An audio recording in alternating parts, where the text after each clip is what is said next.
and welcome to Save Your Sanity. I'm Dr. Rhoberta Shaler. In this episode, we're going to be talking about working through the grief and relief from leaving a hijackal, whether that's a hijackal parent or partner, a friend, a sibling, an adult child. You're going to experience both grief and relief, and they're to be expected. Not right or wrong or good or bad, they just are. It's going to happen. And I wanted to offer some insights into that because really what we're talking about is complicated grief. You know, we have an expression called complex PTSD, meaning that instead of some major event or catastrophe happening, a major singular or repeated but same trauma like war, complex PTSD is, in my books, death by 100,000 paper cuts.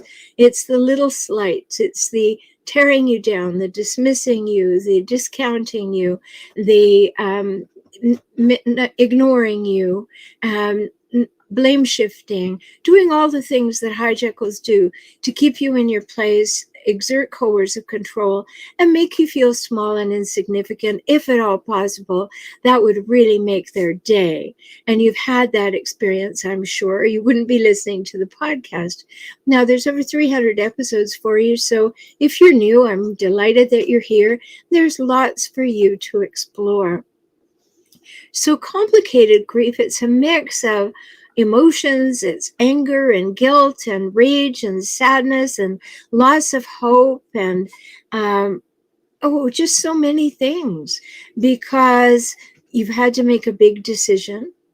It's a very emotional decision for anybody, but you've already been in overwhelming emotions by being with a hijackal, and then you make the decision. Well, it takes quite a while for emotions to be coming to the surface, to be expressed, to be worked through, talked through, experienced, not denied. And then you can begin to heal and recover. And as I was reading an article by Dr. Rhoberta, and she said, it's a straight up emotional hangover that you have. And I thought, what a wonderful way to express that. You feel like you have a straight up emotional hangover. So you could look her up, Dr. Rhoberta, Cone. And it's a profound sadness. At the same time, it's mixed with rage. And so you can be touching either of those emotions at any time. And you may feel a little out of control because things pop in and you're feeling conflicting emotions and you're not sure if you should feel good about it. So there's often that sense that, oh, I'm feeling a little relief. Oh, that's bad. You know, I've gotten a divorce, or I've walked out of this relationship. I shouldn't be feeling good. Yes, you should. You got out of the relationship so you wouldn't feel bad. The opposite of that is hopefully feeling good. So it's important for us to realize this complicated grief, and people will have questions, you know, deep within themselves, like how could you say you loved me and treated me like that? Or how could I have believed you loved me when I look back on how you treated me? Or how could you be so lacking in empathy? How could you care so little? What is going on? Why don't you take responsibility? Why were you never accountable? Why did I have to make this move? Or if you were in a relationship where you were discarded and you didn't initiate it, you may be having rage around that and then feeling like, oh, well, you know, did I deserve this at some level? No, nobody deserves to be hurt. You know, you have to do a whole lot to deserve to have a consequence, but not to be hurt. And fear can rise up. You know, fear is just sort of sitting on a place very close to our shoulder very often. And fear will rise up. You know, you went through it when you were deciding to leave the relationship. You know, should I go? Should I stay? Am I a good person if I stay? Am I a better person if I leave? Am I doing the right thing? Am I second guessing myself? It's all over the place. And I've done other episodes on that kind of thing, but just to get into the energy of it is important in this episode. So let's look at that further, because once you get out of a relationship, you may have fear. You may have the fear of being alone or feeling alone or being lonely, which is very different than being alone.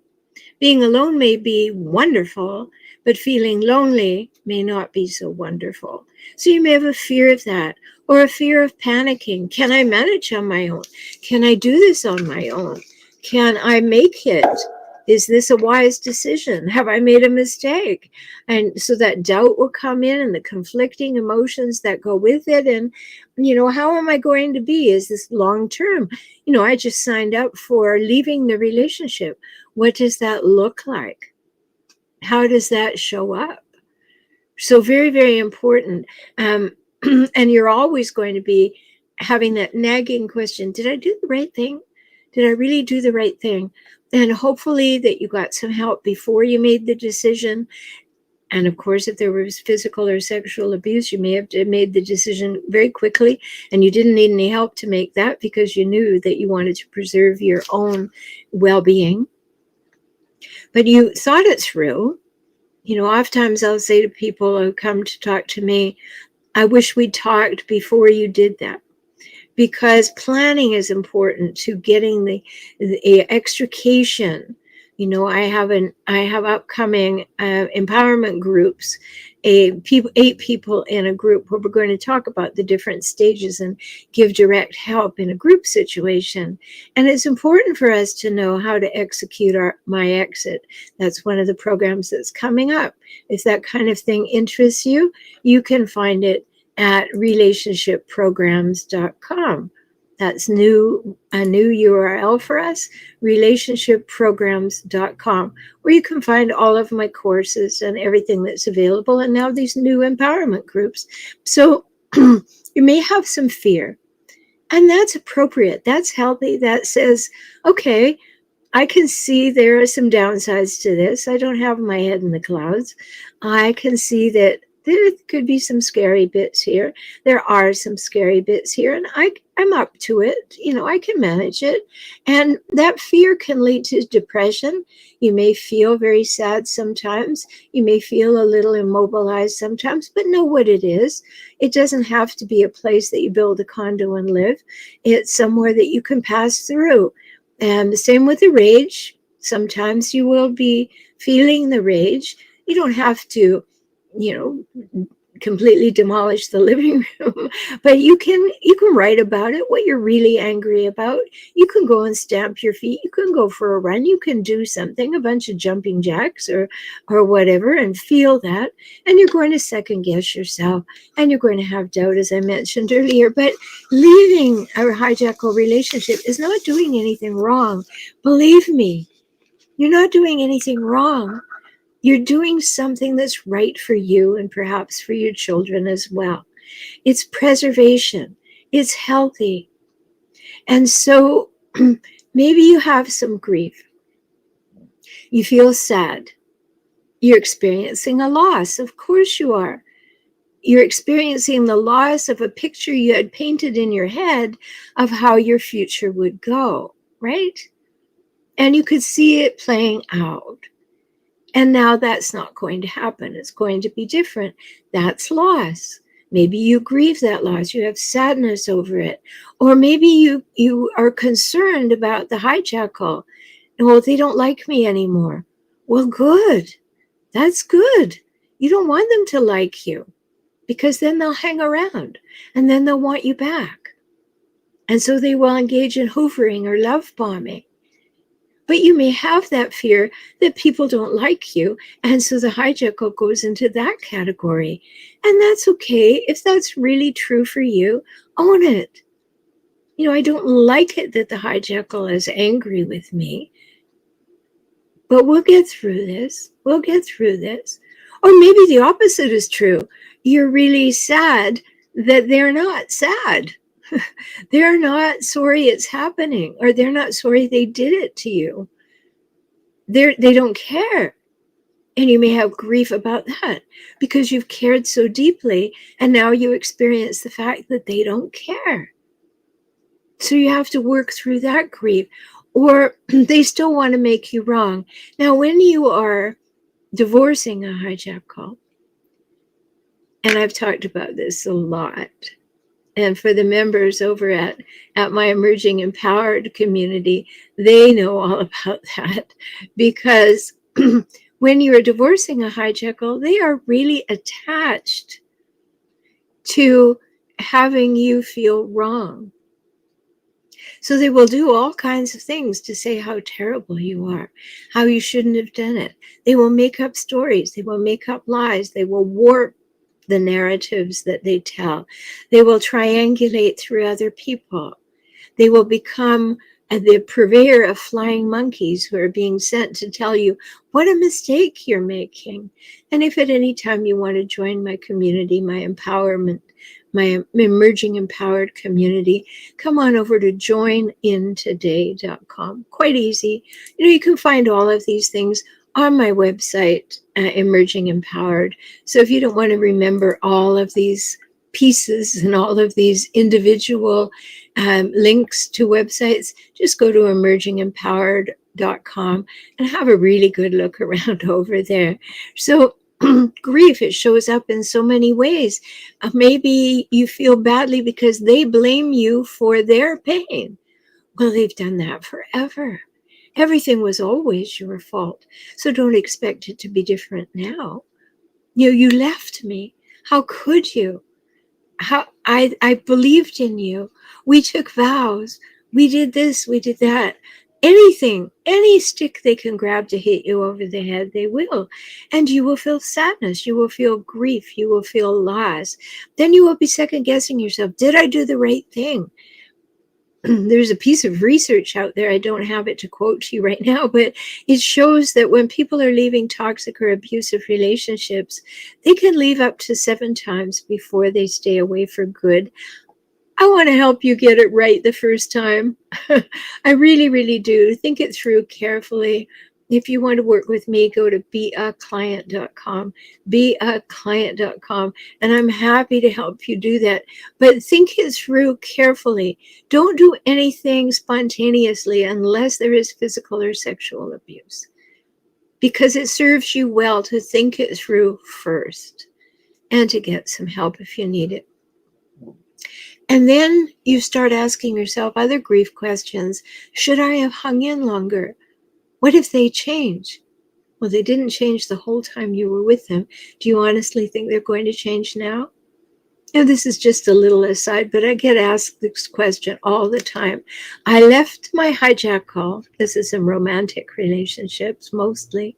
I left my hijack call, and now they're calling to say that they've changed. They see the error of their ways. They've gone to counseling, once maybe, and now they understand, and everything is fixed. Come back. No, that's a come on. They're just doing their thing to say, let me get you back. Let me hoover you back. They haven't changed. If they were going to change, they would have changed. Your leaving does not change them, but they don't like losing you. So don't let that statement on their behalf, telling you how dare you've done this to me, to have any weight in your decision making. Because I'm telling you right now, all the things I'm talking about in this episode, they're going to do. They may not do every one, but they'll do enough of them. And that just shows that it's patterned behavior. It's how they think. It's how they work things through. It's how they gain coercive control and power and status. And that's what they want. Another thing that may show up as grief, you may be asking yourself, well, was it really that bad? Did I overreact? Was it really that bad? Then you get sad about yourself. Was I a failure? No, you're not. If you'd stayed, you might have been. And that's important for you to recognize, because sometimes you've had that experience, right? You get into kind of a mental loop and you start going around and around on an issue. And somehow every time you go around and around on the issue, you lose. because we get trapped in those old thought patterns. Healthier humans, as opposed to hijackal humans, are always giving people second chances and the benefit of the doubt. But you've already done that.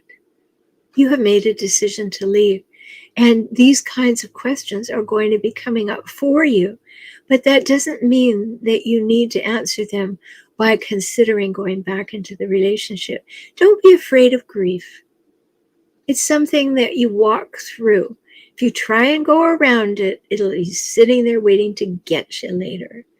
But walk through it. Be willing to walk through it. Face it. Walk through it. Keep on walking. It's a lot like walking through a forest. It seems like a good idea, but as you walk in, it gets darker and colder and scarier, and there are noises, and it keeps getting worse and worse and worse and worse. But then you get to the middle, and it starts getting lighter and warmer and better, and you can make it through. And that's the same thing with grief. So I hope you'll accord yourself that opportunity to deal with the grief. And when you're asking yourself, what have I done? Remind yourself, have a written statement. What I have done is take steps to show that I am worthy. I have self-respect. I want to have a life that is based on my values, and it wasn't happening there. And I have boundaries.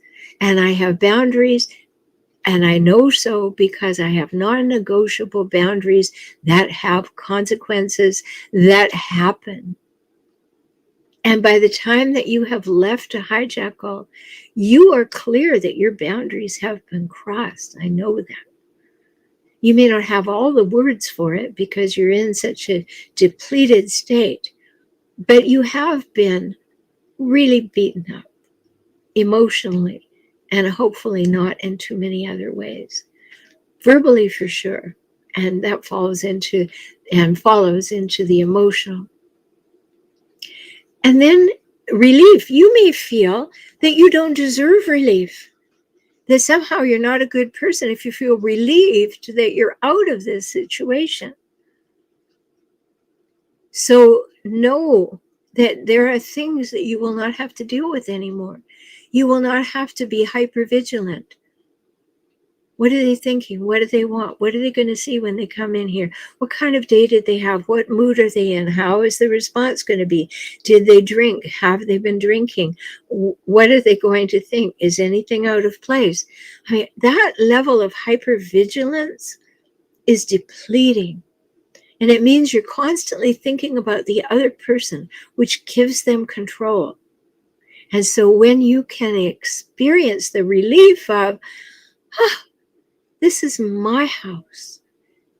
I do things my way here. They are not here. And I am not going to bring them here by bringing them into my head. I know that sounds so simple, and I know it's not easy, but that's the goal. You want to allow yourself to experience the relief that you no longer have to be hypervigilant because you've taken a strong step to say no more to that. Very important. And no relief, no more shame, no more blame, no more game, no more manipulation, no more abuse, no more gaslighting, no more blame shifting, no more future faking. If you're new to my podcast, I've done episodes on all those things. And you have the breakthrough from being hooked on hope that they will change to feeling hopeful that you can create a new life your way, even if it's difficult, even if it can't be immediate. And if you're still thinking about leaving, these are important things to anticipate, to know that they will happen and you will make it through. Do you know what? You have been through a lot of difficult stuff already. And guess what? You're still here. And you will get through this one too. So let's talk about working it through. One of the ways that you can work it through, if you haven't done it already, is to really educate yourself on hijackal abuse, emotional abuse. I've written a lot of books about it. I've done a lot of podcasts about it. I've done a lot of YouTube videos about it.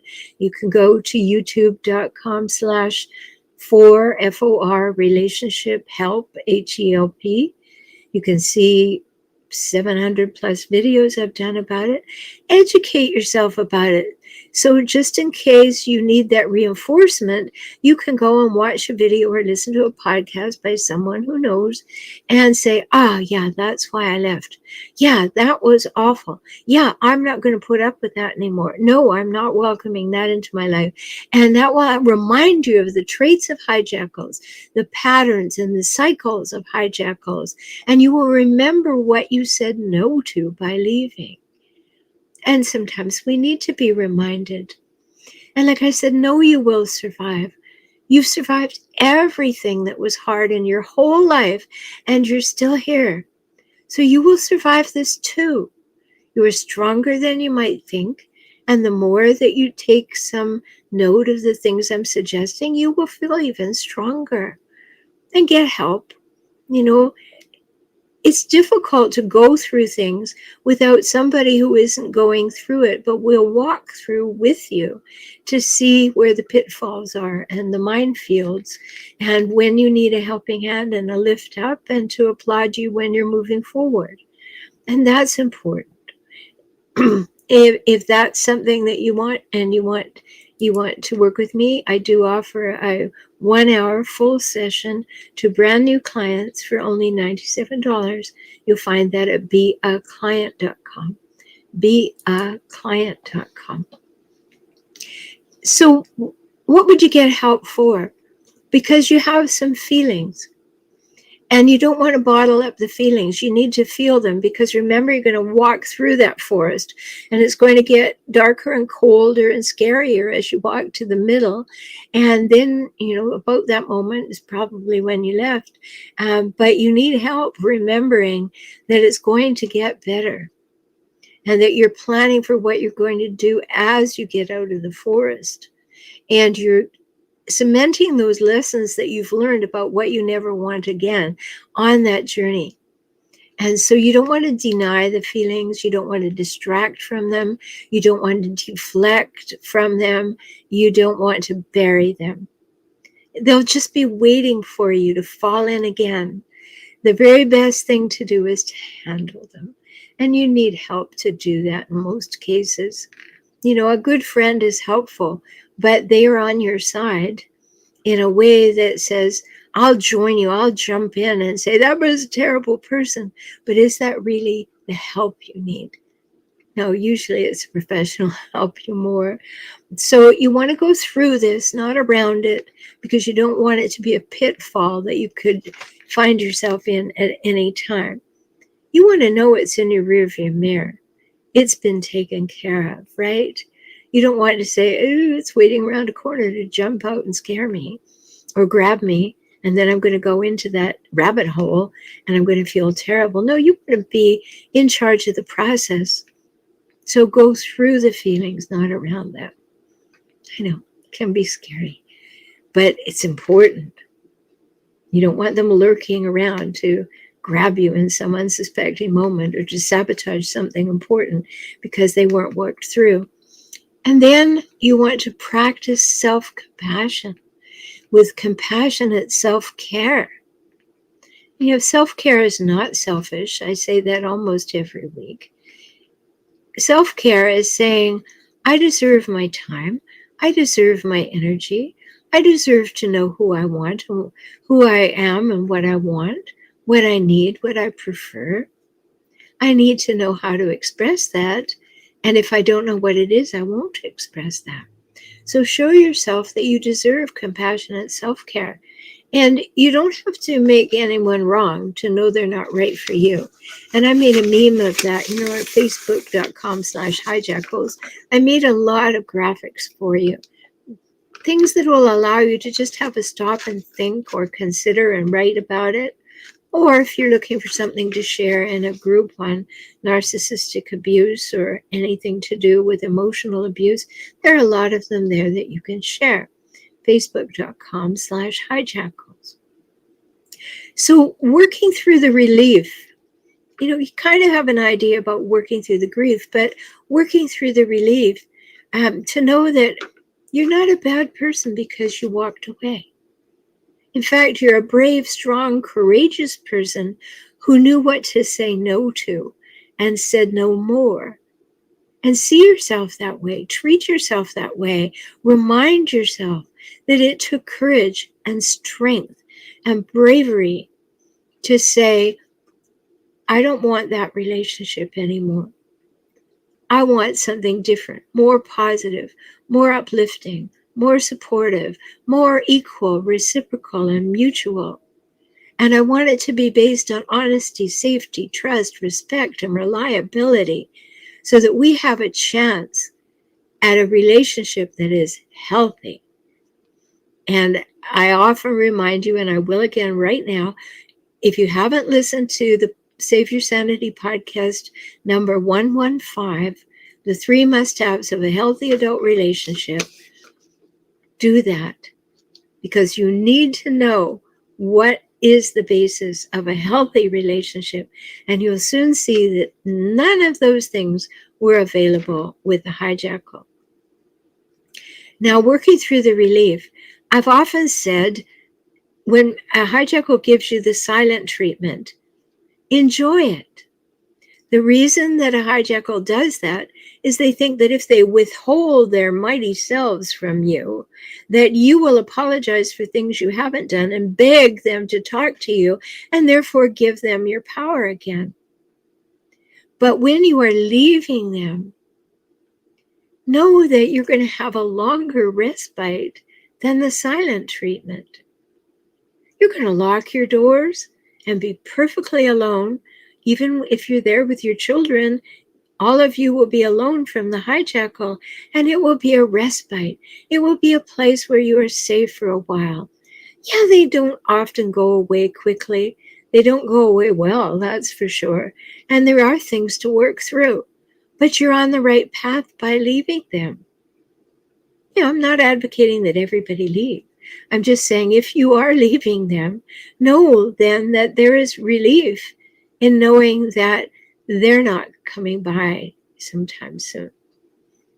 And sometimes you may need to reinforce that. That's what surveillance cameras are for, but that's a topic for another time. In the relief, be sure that you know who you are outside the relationship. Start to work to develop. What do you like? What do you want? What do you prefer? How do you like things to be? I've often said to clients that, when you get a divorce, one of the good things that happens is you open the refrigerator and only things you like are in there. Well, that's sort of a metaphor for your life, because once you move away from hijackal influence, whether it's a parent, a partner, a sibling, an adult child, you get your life back. Maybe not all at once, and maybe not as completely as you'd like to, but you do. And you get to live by your values and your vision for your life and your wants and needs and preferences. And that's wonderful. So know it will shift you from feeling bad to feeling good, and you deserve to feel good. And sometimes we don't believe that. Sometimes when we really examine it, we're so used to feeling badly that we don't know that we deserve to feel good.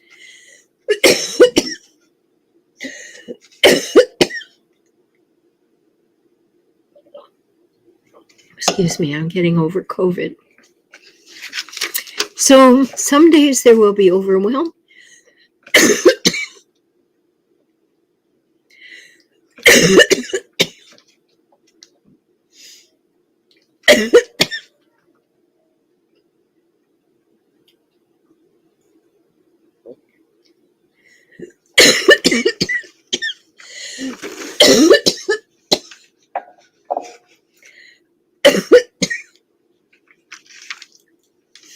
Some some days there will be overwhelm, and some days that you will be overjoyed.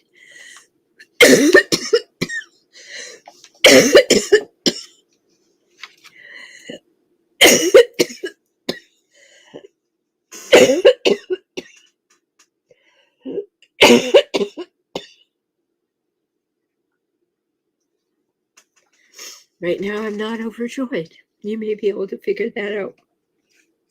But you will achieve balance over time. And that is what's super important to aim for.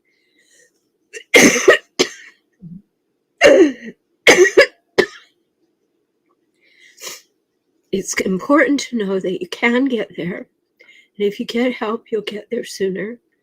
But you can achieve balance. Such an important thing to know. So I hope that the ideas of grief and relief after leaving a hijackal relationship are clearer to you now. And if I can help you, go to emergingempowered.com and see all the things that are there for you. And until we talk again, take very good care of yourself because you're precious and you matter. Treat yourself that way. Talk soon.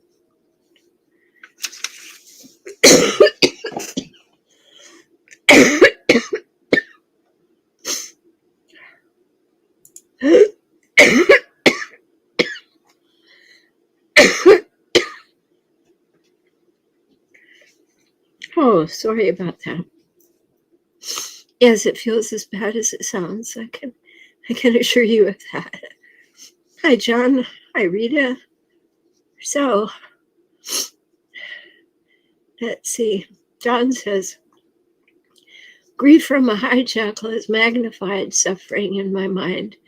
The abuse inflicted on us leaves support from others as I allowed it, so it's my fault. Yeah, people will tell you that, you allowed it. And that's a very sophisticated concept.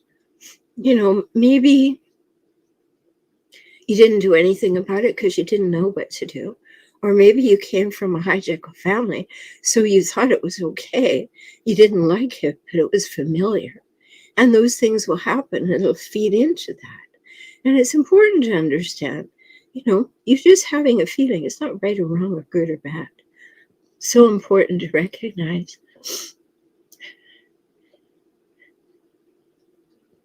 Hello, Maria. Yes, Deborah. Yes, Deborah wrote, your leaving does not change them. Absolutely true. They were the way they are before you met them. They are the way they are now, and they'll continue to be the way they are. And that's really difficult. It's really difficult to get your head around because if you're a healthier human, you're used to giving people the benefit of the doubt. If I love them more, if I'm more patient with them, if I can reinforce the fact that I love them, they will eventually relax into it and they will change. But if they're hijackals, they won't. Well, they might get worse. But very few of them change for the better. Yeah, they'll change for a hot minute. They will change for a hot minute. That hot minute may last 6 months. But they'll be right back to it because it's at the basis of who they are. Women's support says this is so hurtful. I don't know what you were referring to at that moment, but it's all really hurtful. And I absolutely agree with you. Women's support said, yes, when I think he changed, he gets worse. Yeah. Sadly, that's what happens. And they want to fool you by, as I said earlier, I've changed. I once had a client whose hijackal husband said, come back, I've changed. And she wanted to believe him so badly. And he had told her that he was going to counseling. So I said, well, ask him this question. How many times has he been to counseling and how frequent were those times? And when she asked him, he had done an introductory free 15 minutes with a therapist. And he thought that he could use that to say that he had changed and he was in counseling. You know how hijackals run. They're going to say things like that. They're going to do things like that. Johnson, Mine hid the money I made in an account in her name only. Oh, so common. For 20 years. The last 3 years, she disclosed money we made in a different account. My lawyer said it was impossible to get the other account. Well, your lawyer may know something that is not common knowledge, but any monies that are made during a marriage are marital assets. So that's an interesting thing. Women's support is then on creating conflict and blaming me for everything. Oh, what a typical hijackal move that is, right? What a terribly typical hijackal move. Because blame shifting is everything. You go to them and you're in the best mood ever and you're thinking, all right, it's a good moment. Everything is great. I can ask a question. I can bring up a topic. I've practiced it. I'm going to give it in the most innocuous way I possibly can and say, you know, I was thinking that one of the things that would make us even closer is this. And then boom, you get all kinds of horrible, how dare you bring that up? How say that? How do you say that? You know, it's all your fault. And you get that blame shifting. That you thought there was going to be a we in it, and it turns out there's only a you, and it's your fault. And that happens so frequently. John says that is the financial abuse. The pathological lying is another problem, because other than what she was doing, she was lying about. Yeah, it's all big, John. You know, you've been part of the podcast for quite a while, and all the things that you've experienced are such typical hijackal moves, and among the worst of the hijackal moves too. To thank you for all these emojis and greetings. That's lovely. Thank you for saying you hope I feel better soon. Yeah, it's been quite a journey. Even though I had my vaccinations and 2 boosters, I did manage to get COVID, and I wear a mask everywhere I go, except I went to a restaurant and I took the mask off to eat. That's the only thing, but you know, it's 2 weeks since I got it, so hopefully I will stop coughing anytime now. John says grieving abuse is more difficult than living the abuse for him. It's impossible to break the code of honor among hijackals. Yeah, I know what you mean by honor among hijackals, but really what it is dysfunction and flying monkeys. And, you know, hijackals want people around them who are loyal to them, who are afraid to be on their wrong sides. The thing that hijackals forget, and the flying monkeys forget, is that hijackals demand loyalty, but they don't give it. They'll dismiss you in a heartbeat. They'll throw you under the bus in a moment. But they demand that you be loyal. And I'm sure that all of you have heard that and experienced that by being with a hijackal. Yes, you're right. I see me. I do need a hot drink, and I will get one.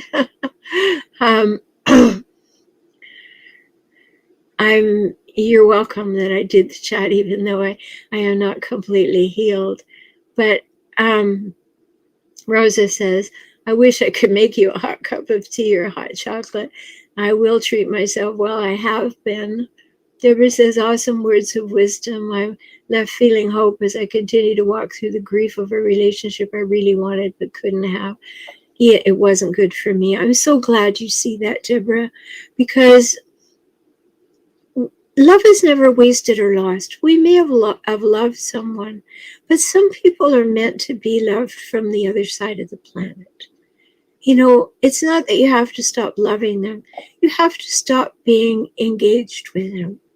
You can love anybody, but when it's not healthy to be around them and it's not safe to be around them, love them from a great distance if you possibly can. I used to say, you know, move to Portugal. Then someone asked me what I had against Portugal, which is nothing.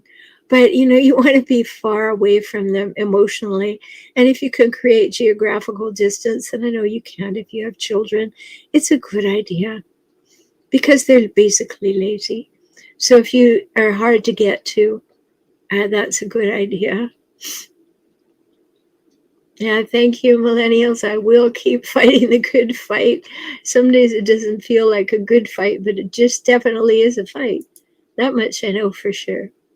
And yes, that's absolutely true, Marla. We have to love ourselves more. Nice to see you here. Haven't seen you for a while. You know, and it's difficult. We fall in love, and we're filled with hope, and we're filled with joy, and maybe a little lust, and a longing for a life that we can picture. And then we find ourselves with a hijackal.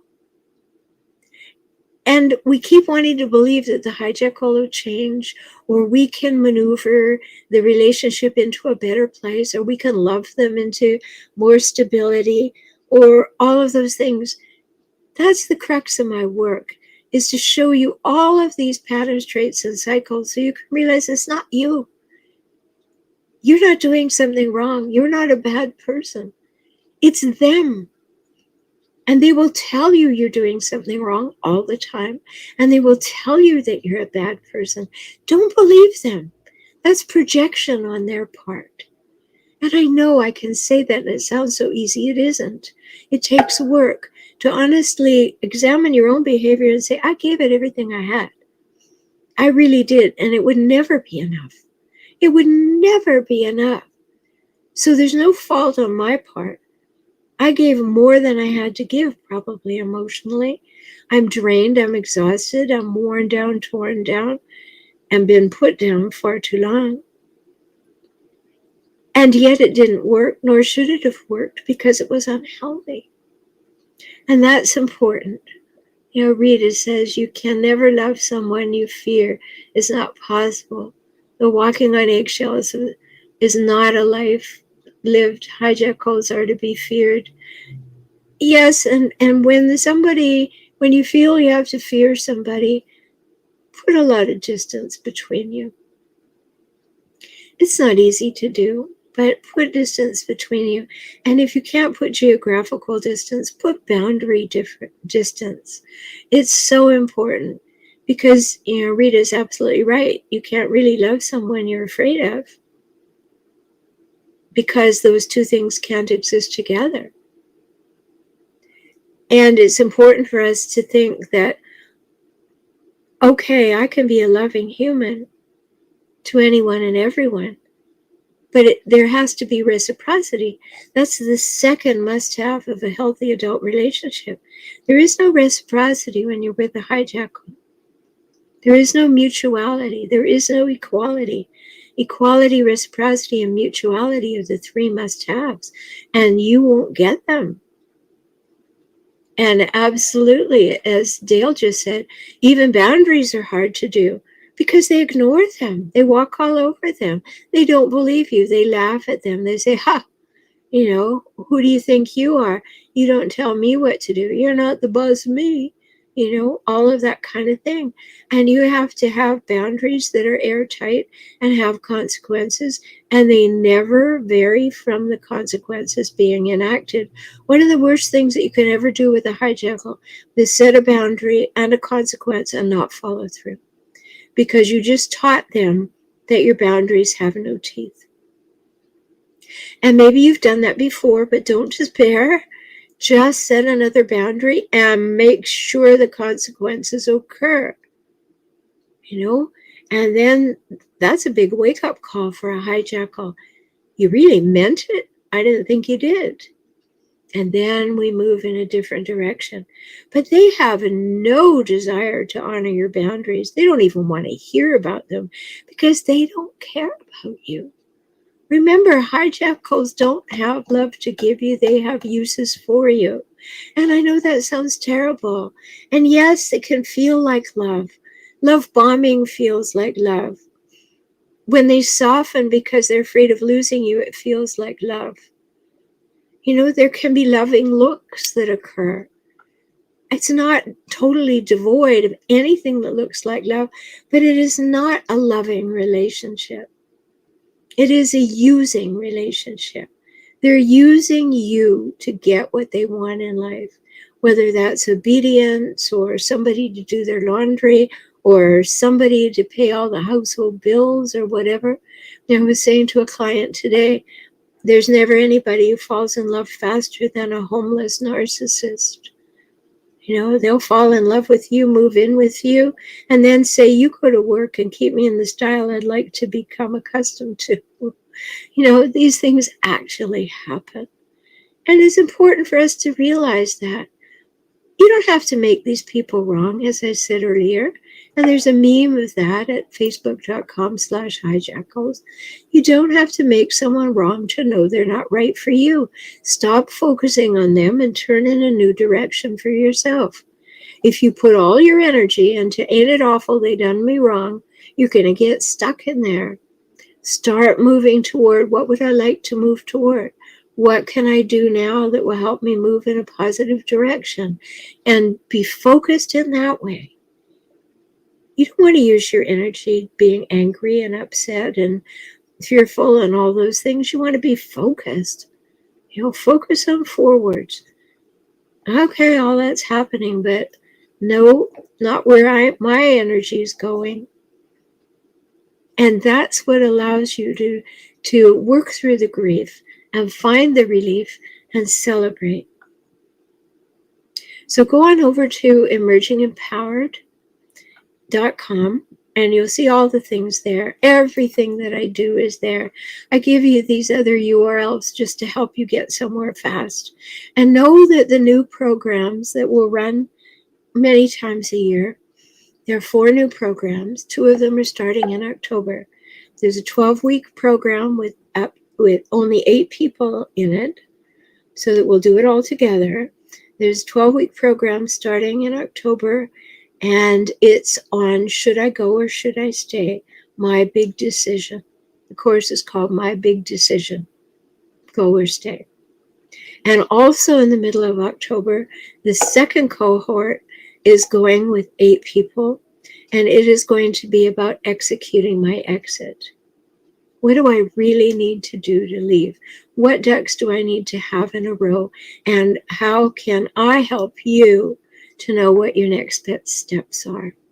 So know those things are there. You'll find them on Emerging Empowered. And yes, I will mention both of them again.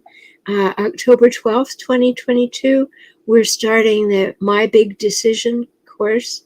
Should I stay or should I go? And October 13th, we're starting the Executing My Exit program. Each one is open to the first 8 people, and we will go for 12 weeks. And that includes 9 group sessions with me, plus a lot of support and the opportunity to talk among yourselves and really develop supportive relationships. They're all there for you. So thank you for the get well, Kara. And Rita, thanks for showing up. I will be right on the lemon and honey as quickly as I can possibly be, and the kettle is boiled. So thanks for being with me, and until we meet again, take very good care of yourself, because you really are precious and you do matter, and show that to yourself. Talk soon.